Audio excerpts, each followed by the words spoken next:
Bonjour les amis, et aujourd'hui, comme nous le savons déjà, et nous allons avoir avec nous, nous avons déjà et avec nous Mélodie Nyamba depuis Ouagadougou, et nous allons parler de Nowruz, et qui est une célébration bahaï.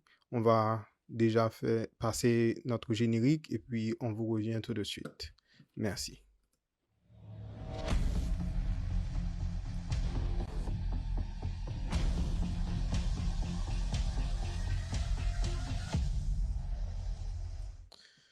Et bonjour Mélodie, vous êtes avec nous et déjà en direct et tous les amis vous regardent ici et merci d'accepter notre invitation. Bonjour, merci à vous pour l'invitation.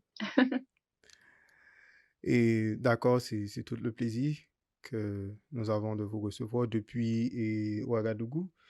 Et est-ce que vous pourriez déjà commencer par nous parler peut-être deux, trois mots de vous, qu'est-ce que vous faites dans la vie et vos activités et tout? Alors, je suis burkinabé, voilà. Mmh, et là, je suis dans la médecine. Ici, je vis à Ouagadougou, la capitale du Burkina Faso. Et notre objectif aujourd'hui, c'est de parler de Naous.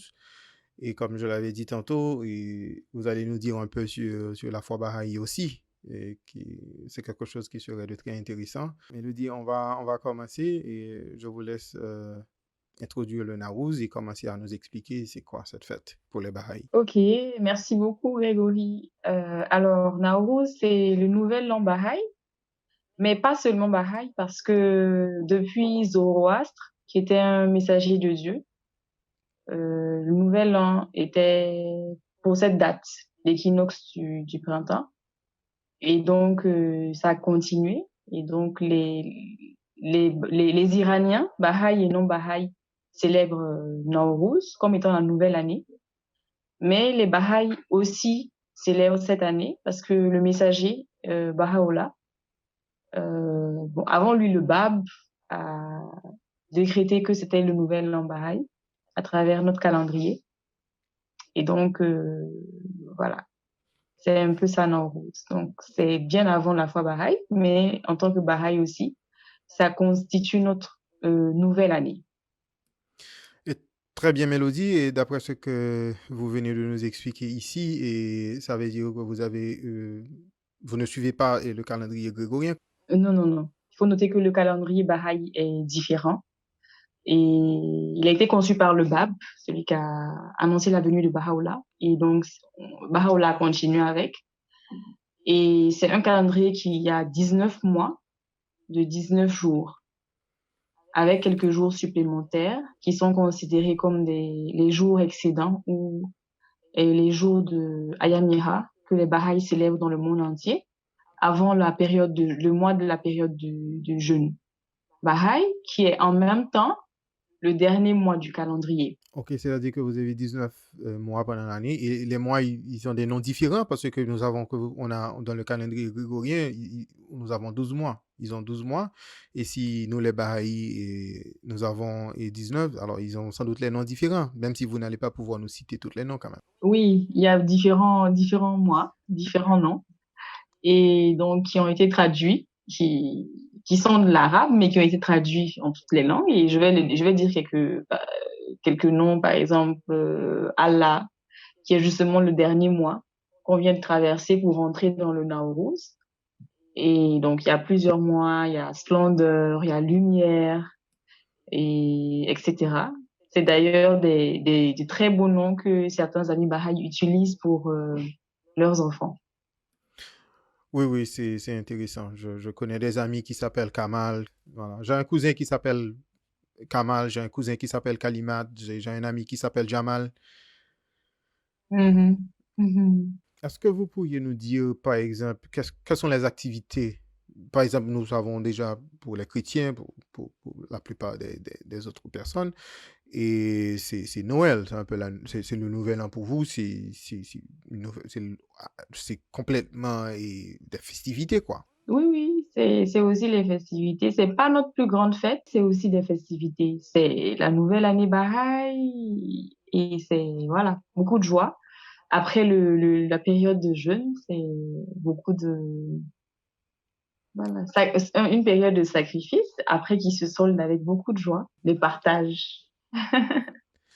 Intéressant. Et quand vous avez parlé de et beaucoup de sacrifices, c'est-à-dire que pendant votre période de jeûne, est-ce que vous pourriez nous parler un peu de comment ça se passe, quelle est cette pratique de jeûne Baha'i, etc. Nous savons pour les chrétiens, ils font le jeûne aussi, ils vont, ils prient, etc. pendant un temps, et les musulmans, ils font le ramadan, etc. Est-ce que vous pourriez nous parler un peu de comment ça se fait, et l'aspect spirituel et la pratique du jeûne Baha'i? Ok. Alors, il faut noter que le jeûne dure déjà un mois, Baha'i, donc 19 jours. C'est une grâce parce que quand on regarde depuis l'Antiquité, c'est vraiment allé en décrescendo. Les Juifs ont fait 52 jours, les chrétiens 40 jours, les musulmans 30 et nous, les Baha'i, Dieu nous a fait grâce. Maintenant, nous avons 19 jours. Donc, c'est 19 jours durant lesquels on se prive de nourriture et d'eau du matin au soir pour les personnes qui sont euh, en mesure de le faire, parce qu'il y a des personnes qui sont dispensées. Mais c'est aussi une période durant laquelle on n'a pas que la privation physique, mais aussi la privation spirituelle. Un moment de renouveau, un moment où on arrive à méditer, à voir vraiment beaucoup de choses, notre vie intérieure, interne, beaucoup prier, voilà, pour rentrer dans le Nauruz, qui signifie nouveau jour. En même temps, développer ses qualités spirituelles, etc. Vraiment, tout ce qui est connexe à notre vie euh, intérieure, spirituelle, de service envers la société, etc. D'accord, c'est-à-dire que vous vous mettez dans une situation de spiritualité énorme. Vous vous détachez de tout ce qui est matériel et de vous détacher de la nourriture qui est si important et que c'est quelque chose que nous, les humains, nous sommes tellement accrochés avec. C'est extraordinaire. Oui, mais pas que ça, parce que Abdul Baha nous dit que c'est pas cette privation qui fait qu'on devient spirituel, mais cette privation est importante pour pouvoir nous aider euh, dans notre période de transition de l'année avant à l'année suivante. On le dit pour que chaque matin soit meilleur que la veille. Intéressant. Et vous venez de citer plusieurs noms. Alors j'aimerais qu'on puisse parler un peu plus sur ces noms. Et sans doute que nous savons pour les musulmans, ils ont Mohamed, pour les chrétiens, ils ont le Christ, et tant d'autres pour différentes religions. Et quels sont les personnages de la foi? Alors, les personnages de la foi, il faut noter que nous avons plusieurs grandes figures et enfin, les principales, c'est vraiment le Bab, qui est le précurseur, c'est-à-dire qu'il a annoncé la venue de messagers de Dieu pour cette époque. Et donc, le Bab a annoncé la venue de Baha'u'llah.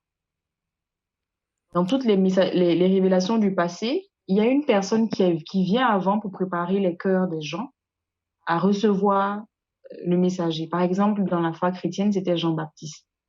Et le Bab a joué ce rôle dans la foi Baha'i, mais il a non seulement joué ce rôle, mais il est considéré aussi comme un prophète parce qu'il a écrit un livre saint. Donc, c'est vraiment considéré comme des manifestations jumelles, le Bab et Baha'u'llah pour la foi Baha'i, mais Baha'u'llah est le messager voilà, de Dieu pour cette époque. Ensuite, il y a son fils, Abdul Baha, qui est le mystère de Dieu, le centre de l'alliance et le seul interprète possible des écrits de Baha'u'llah. Voilà, donc pour éviter qu'il y ait une désunion, une dissension comme dans les révélations du passé, c'est vraiment un cadeau du ciel pour nous qui a réussi à vraiment interpréter et en tant que Baha'i, nous devons de le suivre. Après, Abdul Baha est venu le gardien, son petit-fils, Shoghi Effendi. Voilà. Et maintenant, nous avons la Maison universelle de justice, qui est vraiment la maison mère de qui, en tant que Baha'i, nous avons nos directives. Intéressant.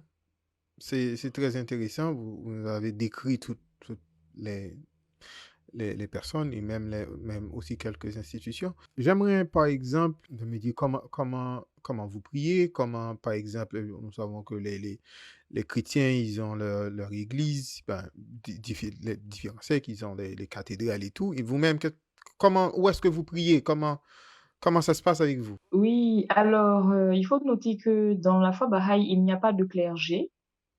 Donc, nous sommes amenés à tous réfléchir de par nous-mêmes. Et ça va de soi pour les activités, en l'occurrence les prières, etc. Donc, il faut noter que la prière est une obligation en tant que Baha'i. Et ce faisant, Baha'u'llah a révélé deux types de prières. Baha'u'llah, le Bab et Abdul Baha. Mais Baha'u'llah a révélé deux types de prières. Les prières obligatoires que chaque Baha'i est tenu de réciter tous les jours. Et aussi les prières circonstancielles, c'est-à-dire les prières de matin et enfin de la vie quotidienne, pardon, mariage, etc., qu'on est tenu de réciter le matin et le soir. C'est super intéressant. Alors, nous avons toujours Mélodie Yamba avec nous, et depuis Ouagadougou, et qui est en train de nous parler de Naouz, cette fête Baha'i, et qui aussi nous parle un peu de la foi. Toutes les religions, ils ont leur livre saint, ils ont leur messager, et ils ont aussi des lieux saints. Alors, on vous écoute, Mélodie. Alors, lieu saint, ça nous parle vraiment beaucoup parce qu'en tant que Baha'i, nous avons effectivement des lieux saints et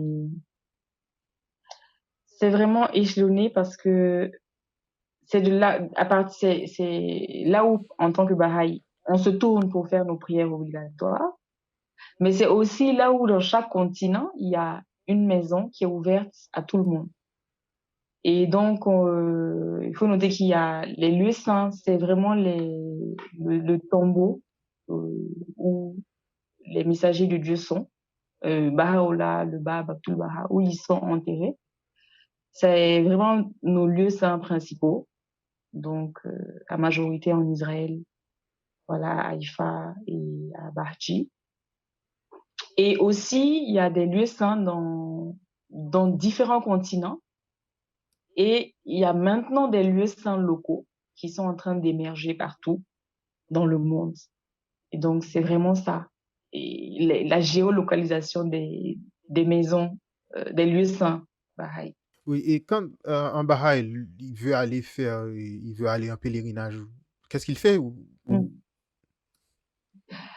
Oui, pour aller en pèlerinage, le lieu saint, c'est vraiment le tombeau du Bab et le tombeau de Baha'u'llah. Voilà, c'est vraiment ces endroits où les Bahaïs vont pour leur pèlerinage à Haïfa. Et donc, voilà, ce sont les lieux saints. C'est un pèlerinage qui se joue entre ces différents endroits. Mais il n'y a pas que ça. C'est vraiment un lieu qui regorge voilà, beaucoup plus d'éléments. Très intéressant, et je vais rappeler à tout le monde que je suis Baha'i, mais de naissance d'ailleurs, mes parents sont Baha'i, et c'est-à-dire que j'ai une bonne connaissance de tout ce que Mélodie est en train de dire aussi. Et Mélodie, est-ce que vous avez déjà fait votre pèlerinage? Pas encore, heureusement.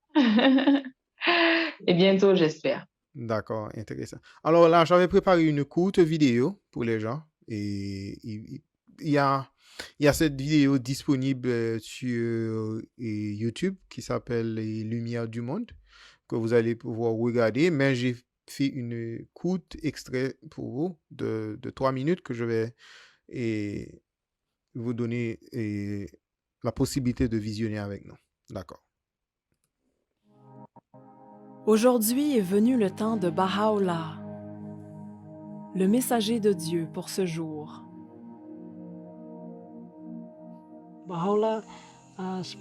La mission de Baha'u'llah est d'unir toute l'humanité et d'unifier toutes les races, toutes les classes et tous les peuples, quelles que soient leurs origines. Nous aimons Baha'u'llah parce qu'il nous a unis. Si nous mangeons et travaillons ensemble aujourd'hui, c'est grâce à lui. Il nous a enseigné l'amour de Dieu et nous a appris à nous aimer les uns les autres et à être unis. Die ken je al. Het is gewoon... Ja.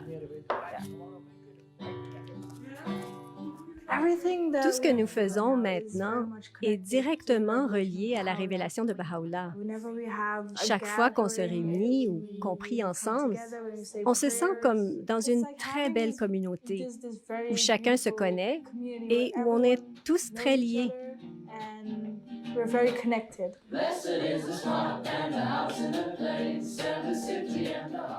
Oui, ma famille s'est agrandie. Elle a même doublé ou triplé.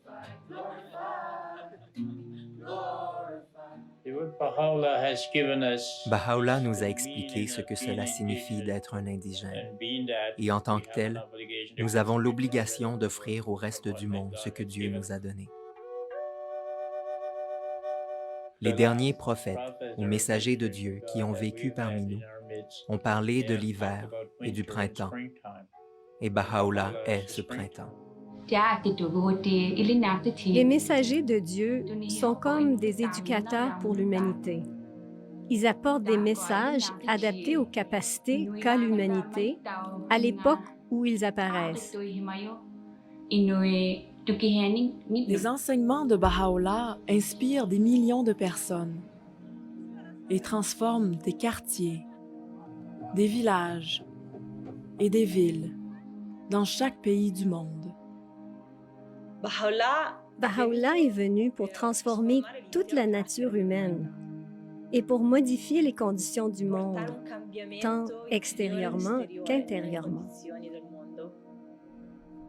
Les enseignements de Baha'u'llah ont une portée étendue et une nature essentielle. Leur caractéristique distinctive est l'unité de l'humanité, avec toutes les transformations que cela implique. Pour les relations essentielles qui lient peuples et nations, ces enseignements les aident à transcender toute forme de préjugés, à promouvoir l'égalité entre les femmes et les hommes, à secourir les opprimés et à favoriser la justice économique. Ces enseignements de Baha'u'llah mettent un terme aux divisions et à l'altérité. Voici venu le temps de reconnaître que tous les peuples forment une seule et même famille et de construire un monde uni qui embrasse la diversité de ces peuples. C'est un nouveau chapitre de l'histoire de l'humanité, un chapitre qui a commencé il y a 200 ans. Voilà, nous sommes de retour et avec Mélodie. Et voilà, on va continuer avec notre sujet. Ok, voilà, on espère que la vidéo était belle et que les amis ont apprécié et que ça va donner envie aux gens de visiter. Alors, je pense que c'est un des principes de Baha'u'llah qui est la recherche indépendante de la vérité. Et c'est très important en tant qu'individu qu'on arrive à rechercher, pas se contenter des informations que nous avons, mais de rechercher de par nous-mêmes. Et une fois qu'on le fait, et qu'on reconnaît que Baha'u'llah est le messager de Dieu pour cette époque, et que nous sommes convaincus que ces principes peuvent aider l'humanité et qu'ils sont divins, il suffit tout simplement de se rapprocher de notre communauté locale et écrire et faire une déclaration, juste voilà, un papier qui signifie je me déclare Baha'i aujourd'hui avec un témoin. Et donc c'est juste une très simple procédure, mais qui derrière vient vraiment de la recherche de notre acceptation de ce processus-là. Voilà. Et être Baha'i, c'est accepter tous les messagers du passé, mais reconnaître Baha'u'llah comme étant le messager de Dieu pour cette époque et pour nous. Voilà, c'est très intéressant. Et les Baha'i, ils sont combien environ à travers le monde? Quelques millions, je pense 9-10 millions. J'ai pas vraiment les statistiques exactes actuellement. Peut-être que tu les as. Oui, à peu près 9-10 millions dans le monde de Baha'i et de gens qui croient en Baha'u'llah, un peu plus, et en ses principes. Ici, par la construction communautaire, pardon. J'ai parlé à une amie qui est iranienne et elle m'a dit que Nar, c'est jour, c'est nouveau, et Rose, c'est jour. Alors, c'est ça, la signification, la traduction de Naouz. La traduction littérale, oui. Nouveau jour. Ok, et Mélodie, est-ce que vous avez d'autres choses que vous aimeriez ajouter et des choses que vous pensez qu'on n'a pas dit, qu'on n'a pas touché par rapport à la foi, ou du moins, et dis-nous, bien, est-ce que tu veux partager, par exemple, une histoire personnelle par rapport à la foi, et je ne sais pas. Oui, j'aimerais, avec votre permission, juste ajouter Bien sûr, bien sûr. de la foi Baha'i qui est vraiment, comme je le disais tantôt, la construction communautaire dans laquelle nous sommes engagés. Donc, Abdul Baha a déroulé une série de plans mondiaux et nous sommes vraiment guidés par ces plans-là. Et donc, partout dans le monde, toutes les communautés Baha'i travaillent avec leurs voisins pour pouvoir améliorer les conditions de vie. Quand on regarde l'époque dans laquelle nous sommes, la situation dans laquelle nous sommes, et vraiment, c'est l'éducation qui peut permettre d'aider, voilà, de faire passer tous ces défis que nous avons. Et donc, les Baha'is sont vraiment engagés dans ce service-là pour le développement communautaire. Les Baha'is et leurs amis. Et donc, c'est d'inviter tous ceux qui sont, voilà, qui ont des amis Baha'i ou bien qui sont dans des zones qui veulent participer à un changement durable, contribuer, voilà, à ce changement-là, vraiment de contacter les amis autour d'eux pour pouvoir participer avec nous. Voilà, parce que c'est pas que les Baha'i qui vont changer le monde ou pas qu'une personne qui va changer le monde, mais c'est tous ensemble qu'on va le faire. Donc, c'est vraiment inviter les amis à se rapprocher pour pouvoir mieux comprendre et puis s'engager, voilà, s'engager avec nous. D'accord, c'est vraiment important et de toute façon, et nous arrivons à la fin. Ça a été un grand plaisir d'avoir votre temps. Je sais que tu es quelqu'un de très occupé, extrêmement occupé. Il y avait les festivités, etc. Et merci pour le temps que vous nous avez accordé.